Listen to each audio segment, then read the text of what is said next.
China and South Africa have signed wide-ranging agreements. President Xi Jinping of China, as well as President Cyril Ramaphosa of South Africa, have just finished addressing the media. Let's go to the union buildings now, where Mzwandile Mbeje is. Good afternoon, Mzwandile. Give us an indication of what's just taken place. Today we signed a $2.5 billion US dollars. This is a continuation of our funding, and it moves us very close to concluding the funding for this year. Because after this transaction, we'll have covered 66% of the funding for this financial year. It comes at an opportune time. Yesterday, when we were presenting the financials, we did highlight and we emphasized that there are other transactions that will be coming in, and that in another 2 months or so, we're expecting to have concluded all our funding. It highlights the confidence that they have with us Chinese, but it's not just the Chinese and external market that has access to Eskom. We're also seeing an increasing demand in the domestic market, which is great for us. So this facility, what is it for? How does it fit into Eskom? I mean, a simplistic view of someone who doesn't know how these things work would say, hey, Eskom unveiled their finances yesterday and showed us that, you made a loss of some 2.3 billion rand. Is that to plug that hole? Or is it more strategic in that you want to actually use it for investment and capital investment? No, it's strategic, both for investment and capital growth. We did indicate yesterday, like I've already indicated, yesterday when we made the announcement on the financials, we highlighted that we had covered 22% of our total funding. Because of the 2.5 billion that we have since acquired, that moves from that 22% to 66%. But we still have to go out there and borrow more money. As we indicated yesterday in our financials, we're hoping that in another 2 months' time, we'll have concluded the transaction.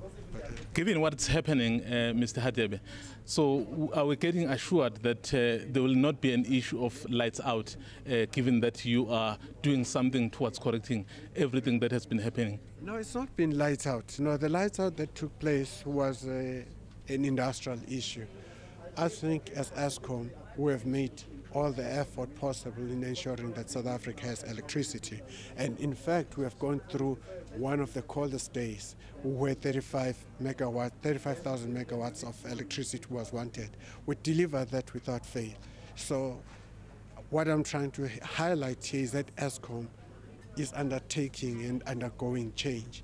And we are hoping that sooner South Africans will have confidence in our ability to deliver, and we have already done so. Can you assure South Africans that this winter they will not experience any load shedding whatsoever?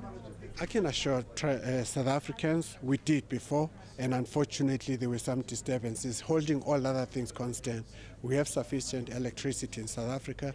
We are producing about 48,000 megawatts, of which from time to time there will be 10,000 that is planned or unplanned that needs to be maintained. But we are sitting comfortable. South Africans should be proud of Eskom. So just a final one from me on today's agreement. With what you've been able to secure and how you're trying to move your finances, Andre, if we can bring you in as well.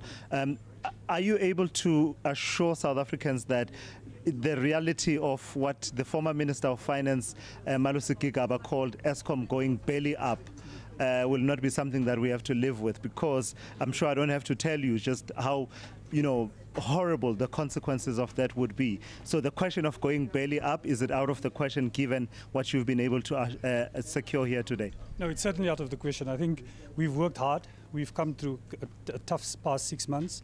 The signing of this facility is testament and evidence that we're working to remedy all the issues that we've been dealing with in the last couple of months.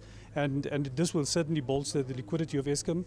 It will put Eskom in a comfortable position to execute on its capital plan, to deliver on the commitments, as the CEO has said, in terms of security of supply. So all these contribute to stabilizing Eskom and taking Eskom basically out of ICU and putting it on a very comfortable footing.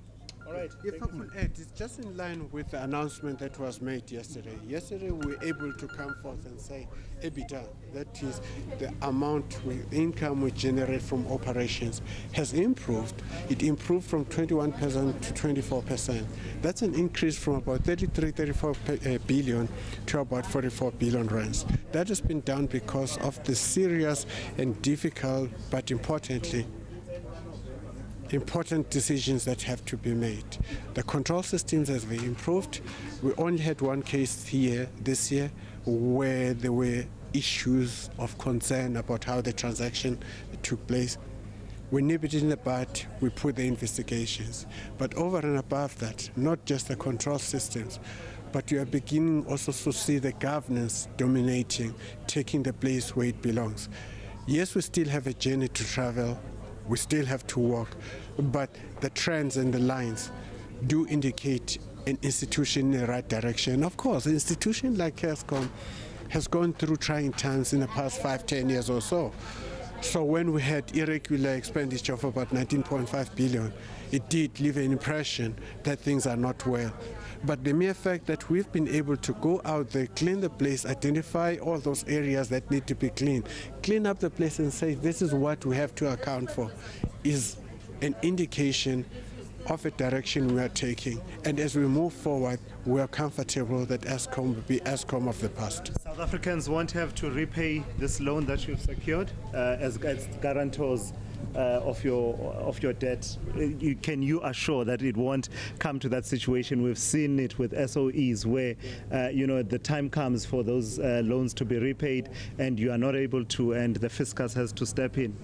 We have a redemption of 20 billion in a couple of weeks' time. That will be coming from our own operations. The borrowing that we spoke about of 72 billion, of which 2.5 billion is part of it, will come from our own operations. This is what Eskom will be doing. I can assure South Africans on that. Thank you. Thanks. Appreciate it. Okay. Thank you, sir. Well, that was the CEO there of Eskom, basically giving us the details of the loan that they got from the China as they signed those bilateral agreements there. And of course, the presidents earlier did say they are going to deepen this cooperation. They even announced to us that in September, President Ramaphosa will pay a reciprocal visit to China on a state visit. And then after that, the two of them will then co-chair FOCAC. It's back to the studio. Mzwandile Mbeje giving us an update there.